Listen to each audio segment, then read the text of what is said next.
संविधान का भाग 10 जिसमें है शेड्यूल्ड एंड ट्राइबल एरियाज, अनुसूचित और जनजाति क्षेत्र। सबसे पहले आर्टिकल 244 में है administration of scheduled areas and tribal areas, अनुसूचित क्षेत्रों और जनजाति क्षेत्रों के प्रशासन के प्रावधान 244 में किए गए हैं। इसके बाद आर्टिकल 244A जिसमें है to form an autonomous state comprising certain tribal areas of Assam and to create local legislature और अ काउंसिल ऑफ मिनिस्टर्स और बोथ देयरफॉर, असम के कुछ जनजाति क्षेत्रों को समाविष्ट करके एक स्वशासी राज्य बनाना और उसके लिए स्थानीय विधानमंडल या मंत्री परिषद का या दोनों का सृजन करना। इसके बाद अगला आता है संविधान का भाग 11 जिसमें हम पढ़ते हैं relations between union and states, संघ और राज्यों के बीच संबंध। और आप जानते हैं कि संघ और राज्यों के बीच में 3 प्रकार के संबंध होते हैं। एक कहलाते हैं लेजिस्लेटिव रिलेशंस यानी कि विधायिक संबंध, एक एडमिनिस्ट्रेटिव रिलेशंस जिन्हें हम प्रशासनिक संबंध कहते हैं, और एक कहलाते हैं फाइनेंशियल रिलेशंस यानी कि वित्तीय संबंध। तो सबसे पहले हम बात करेंगे legislative relations between centre and state, संघ और राज्य के बीच या केंद्र और राज्य के बीच में विधायिक संबंध। आर्टिकल 245 कहता है scope of laws made by parliament and by the legislatures of the state, संसद द्वारा और राज्य के विधानमंडलों के द्वारा बनाई गई विधियों का विस्तार। कहने का मतलब है संसद को अधिकार है कि वह संपूर्ण भारत राज्य उसके किसी भी क्षेत्र के लिए विधि का निर्माण कर सकती है, और राज्यों के लिए विधि निर्माण की जो शक्ति है वो आप जानते हैं विधानमंडलों को सौंपी गई है। आर्टिकल 246 में है subject matter of laws made by parliament and by the legislature of state, संसद द्वारा और राज्यों के विधानमंडलों द्वारा बनाई गई विधियों की विषय वस्तु। तो आप जानते हैं आर्टिकल 246 के ही तहत संघ और राज्यों के बीच में शक्तियों का विभाजन 3 सूचियों के तहत किया गया है। यूनियन लिस्ट संघ सूची जिसमें वो विषय आते हैं जिन पर संघ के द्वारा कानून बनाया जाता है, स्टेट लिस्ट या राज्य सूची जिन पर कानून बनाने का अधिकार राज्य का होता है, और उसके बाद आती है कॉन्करेंट लिस्ट समवर्ती सूची जिन पर कानून बनाने का अधिकार किसका होता है, संघ और राज्य दोनों का। उसके बाद आर्टिकल 247 में है power of parliament to provide for the establishment of certain additional courts, कुछ अतिरिक्त न्यायालयों की स्थापना का उपबंध करने की संसद की शक्ति।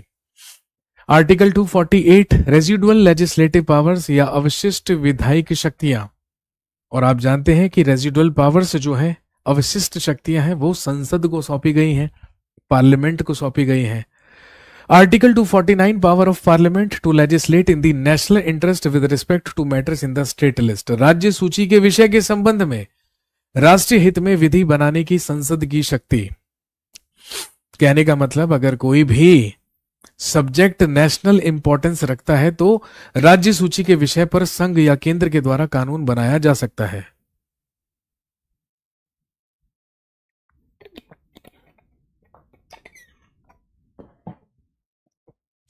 इसके बाद article 250 power of parliament to legislate with respect to matters in the state list if a proclamation of emergency is in operation, यदि आपात की उद्घोषणा प्रवर्तन में हो तो राज्य सूची के विषय में संबंध में विधि बनाने की संसद की शक्ति।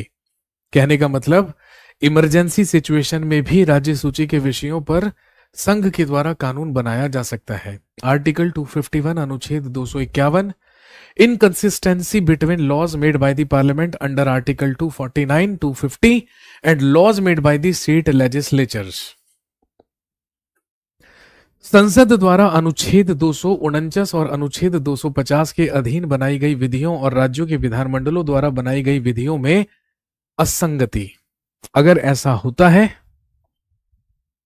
Next, power of parliament to make laws for 2 और more states with their consent and adoption of such law by any other state.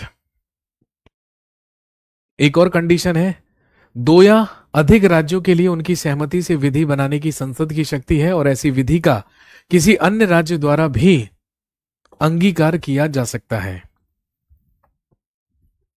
अगर दो या दो से अधिक राज्य एक ही कानून बनाने की सिफारिश केंद्र से करते हैं तो केंद्र राज्य सूची के विषयों पर कानून बना सकता है और बाकी राज्यों के पास भी अधिकार है कि अगर वो चाहें तो उस कानून को अडॉप्ट कर सकते हैं, उसे अंगीकृत कर सकते हैं। आर्टिकल 253 में है legislation to give effect to international agreements, अंतरराष्ट्रीय करारों को प्रभावी करने के लिए विधान जो कि संसद के ही द्वारा बनाए जाएंगे। लेकिन आर्टिकल 254 कहता है inconsistency between laws made by the parliament and laws made by the state legislature. अगर संसद द्वारा बनाई गई विधियों और राज्यों के विधानमंडलों द्वारा बनाई गई विधियों में कोई असंगति होती है, कोई विवाद होता है, तो संघ के द्वारा बनाया गया कानून ही मान्य होगा, वही एप्लीकेबल होगा जो कानून संसद के द्वारा बनाया गया है।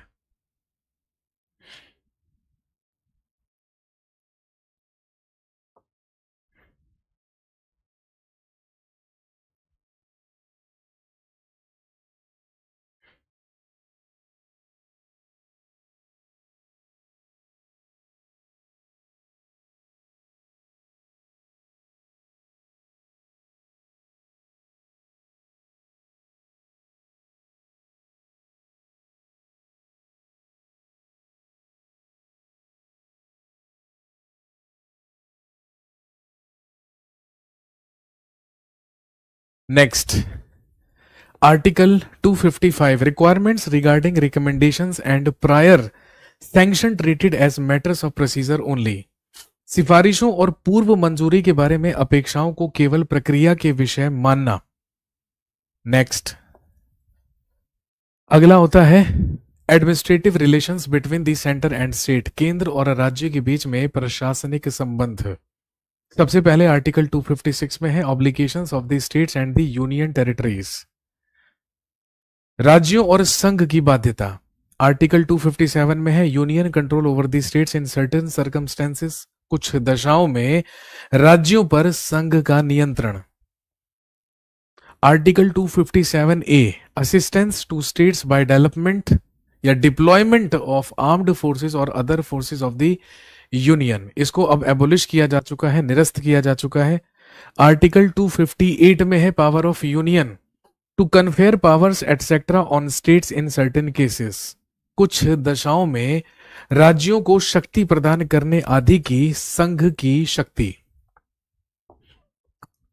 Article 258 A power of states to assign functions to the union, संघ को कृत्य सौंपने की राज्यों को शक्ति। Article 259 armed forces in states in part B of the first schedule, जिसे अब एबोलिश कर दिया गया है। इसके बाद आर्टिकल 260 में है jurisdiction of union in respect of territories outside India, Bharat के बाहर के राज्य क्षेत्रों के संबंध में संघ की अधिकारिता। आर्टिकल 261 में है public works records and judicial proceedings, सार्वजनिक कार्य, अभिलेख और न्यायिक कार्यवाहियां। आर्टिकल 262 में है adjudication of disputes relating to waters of interstate rivers और एस्टुरीज, अंतरराज्यीय नदियों या नदी दोनों के जल संबंधी विवादों का न्यायीकरण। आर्टिकल 263 में है प्रोविजंस रिगार्डिंग इंटरस्टेट काउंसिल, अंतरराज्यीय परिषद के संबंध में उपबंध। Next, financial relations between the centre and the state, केंद्र और राज्य के बीच में वित्तीय संबंध। आर्टिकल 264 में है इंटरप्रिटेशन, व्याख्या या निर्वचन। आर्टिकल 265 में है taxes not to be imposed without authority of law, विधेयकीय प्राधिकार के बिना करों का अधिरोपण ना किया जाना।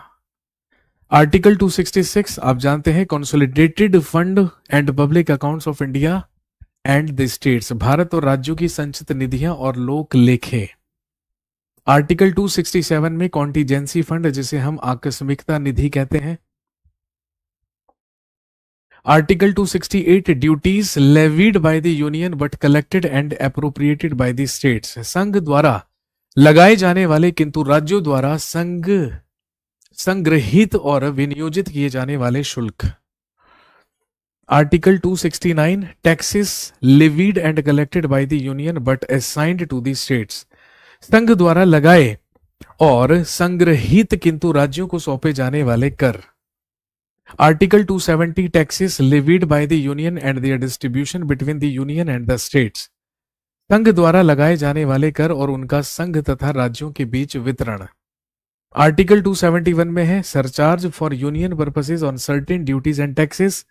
कुछ शुल्कों और करों पर संघ के प्रयोजनों के लिए अधिभार।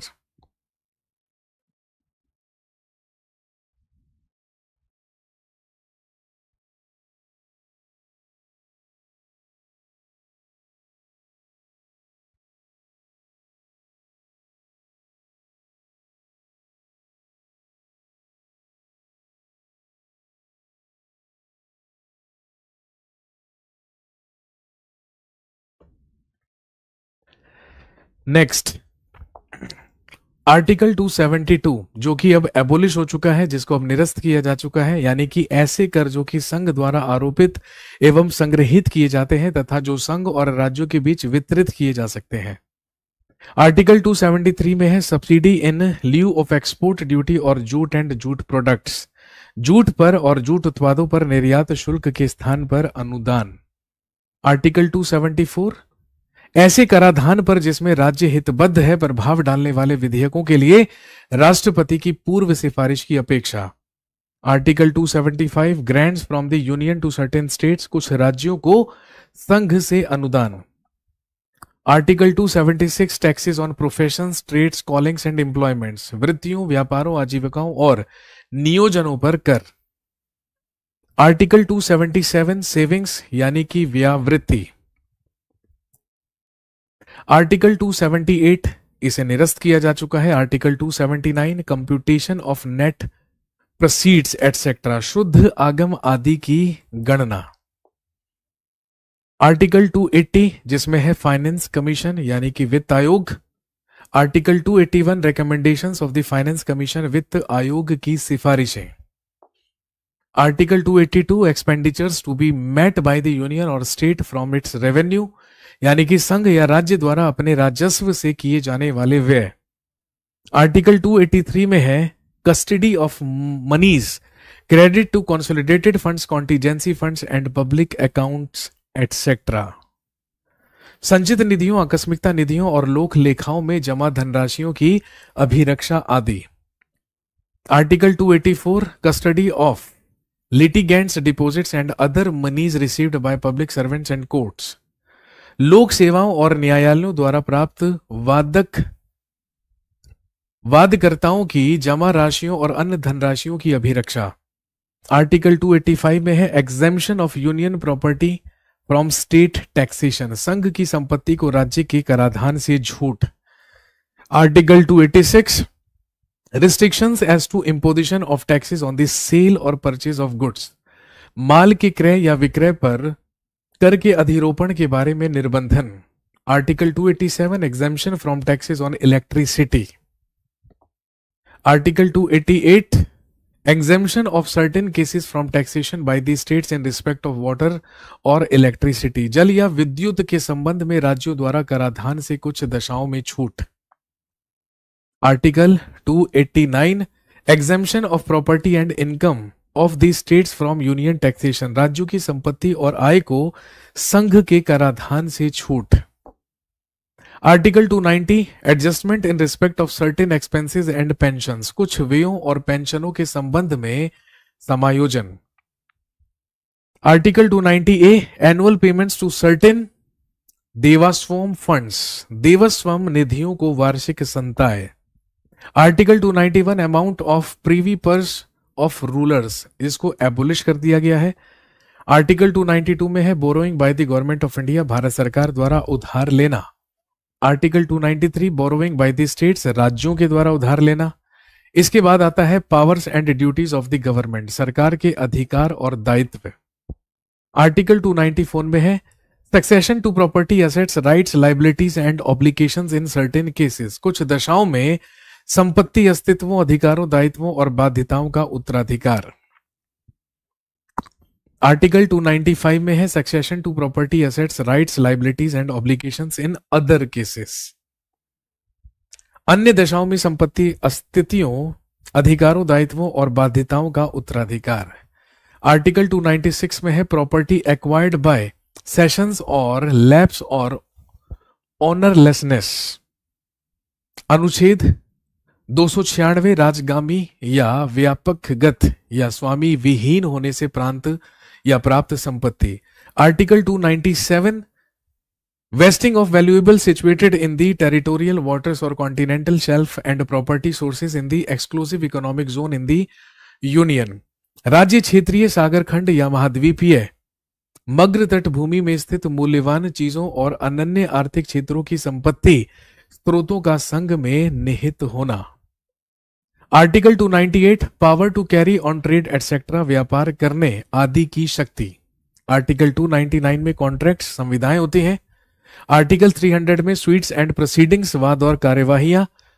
और आप जानते हैं राइट टू प्रॉपर्टी जो कभी आर्टिकल 31 में हुआ करता था हमारे मौलिक अधिकारों में, अब उसे आर्टिकल 31 से हटा दिया गया 44 में संविधान संशोधन अधिनियम 1978 के तहत, और उसे एक लीगल राइट बना दिया गया, वैधानिक अधिकार बना दिया गया अनुच्छेद 300A 300A के तहत, जिसमें है persons not to be deprived of property without authority of law. विधि के प्राधिकार के बिना व्यक्तियों को संपत्ति से वंचित नहीं किया जाएगा। This became a legal right now. तो हम पहुंच चुके हैं आर्टिकल 300A तक। अब हम बात करेंगे बाकी आर्टिकल्स के बारे में। 301 से लेकर हमें पहुंचना है 395 395 तक।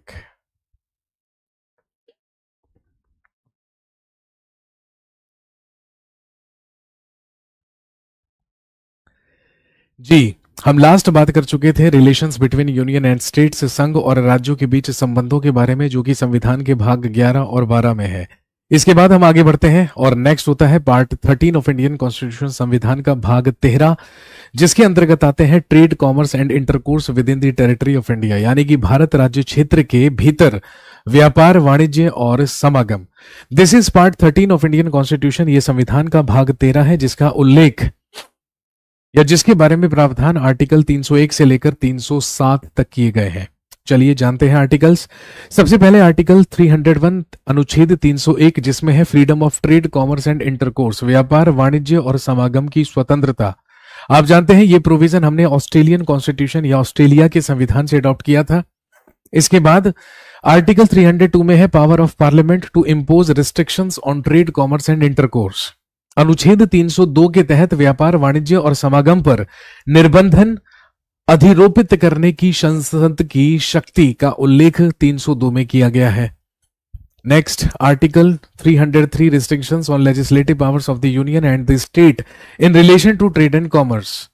अनुच्छेद 303 के तहत व्यापार और वाणिज्य के संबंध में संघ और राज्यों की विधायी शक्तियों पर भी निर्बंधन का प्रावधान किया गया है। इसके बाद आर्टिकल 304 अनुच्छेद 304 में है restrictions on trade, commerce and intercourse between states, राज्यों के बीच व्यापार, वाणिज्य और समागम पर निर्बंधन। अगला article 305 saving of existing laws and laws providing for state monopolies, विद्यमान विधियों और राज्यों के एकाधिकार का उपबंध करने वाली विधियों की व्यावृत्ति। आर्टिकल 306 में है power of states specified in part B of the first schedule to impose restrictions on trade and commerce. पहली अनुसूची के भाग ख में उल्लिखित राज्यों के व्यापार और वाणिज्य पर प्रतिबंध लगाने की शक्ति, जिसे अब रिपील्ड कर दिया गया, निरस्त कर दिया गया, एबोलिश कर दिया गया। नेक्स्ट इज आर्टिकल 307, जिसमें है appointment of authority to carry out the purposes of article 301 to 304। अनुच्छेद 307 कहता है कि अनुच्छेद 301 से लेकर अनुच्छेद 304 के प्रयोजनों को कार्यान्वित करने के लिए प्राधिकारी की नियुक्ति करने का प्रावधान है। इसके बाद आता है पार्ट 14 ऑफ इंडियन कॉन्स्टिट्यूशन, संविधान का भाग 14, जिसमें है services under union and states, संघ एवं राज्यों के अधीन सेवाएं, जिसका उल्लेख आर्टिकल 308 से लेकर 323 तक किया गया है। पब्लिक सर्विसेज यानी कि लोक सेवाएं। सबसे पहले आर्टिकल 308 में है इंटरप्रिटेशन यानी कि निर्वचन, व्याख्या। आर्टिकल 309 में है recruitment and conditions of service of persons serving the union और अ स्टेट, संघ और राज्य की सेवा करने वाले व्यक्तियों की भर्ती और सेवा की शर्तें अनुच्छेद 309 में परिभाषित की गई हैं। इसके बाद आर्टिकल 310 में है tenure of office of person serving the union और अ स्टेट, संघ और राज्य की सेवा करने वाले व्यक्तियों की पदावधि। आर्टिकल 311 में है डिसमिसल, रिमूवल और reduction in rank of person employed in civil capacity under the union और स्टेट, संघ या राज्य के अधीन सिविल हैसियत में नियोजित व्यक्तियों का पदच्युत किया जाना या पद से हटाया जाना या पंक्ति में अवनत किया जाना। इसके बाद इंपॉर्टेंट आर्टिकल आता है 312, आर्टिकल 312 जिसमें है ऑल इंडिया सर्विसेज या अखिल भारतीय सेवाएं, जिसके अंतर्गत Indian administrative service, Indian police service और इंडियन फॉरेस्ट सर्विसेज को रखा गया है। और आप जानते हैं कि किसी भी सेवा को अखिल भारतीय सेवा का दर्जा प्रदान करने की शक्ति केवल संसद के पास है, और यहां पर संसद में यह केवल राज्यसभा के द्वारा किया जाएगा। इसलिए आप कह सकते हैं कि आर्टिकल 312 वो आर्टिकल है जिसमें लोकसभा की नहीं बल्कि राज्यसभा की शक्ति लोकसभा से अधिक है।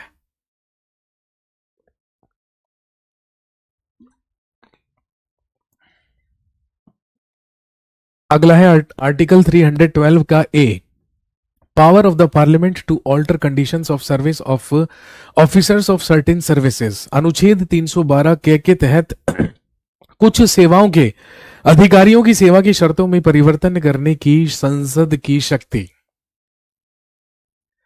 आर्टिकल 313 ट्रांजिशनल प्रोविजंस यानी कि संक्रमणी कालीन उपबंध। आर्टिकल 314 में है provisions relating to protection of officers already serving in certain services, जिसको अब समाप्त कर दिया गया, जिसको अब हटा दिया गया, जो कहता है कतिपय सेवाओं में पहले से सेवारत अधिकारियों की सुरक्षा से संबंधित प्रावधान। इसके बाद अगला महत्वपूर्ण आर्टिकल आता है आर्टिकल 315, पब्लिक सर्विस कमीशन या लोक सेवा आयोग। और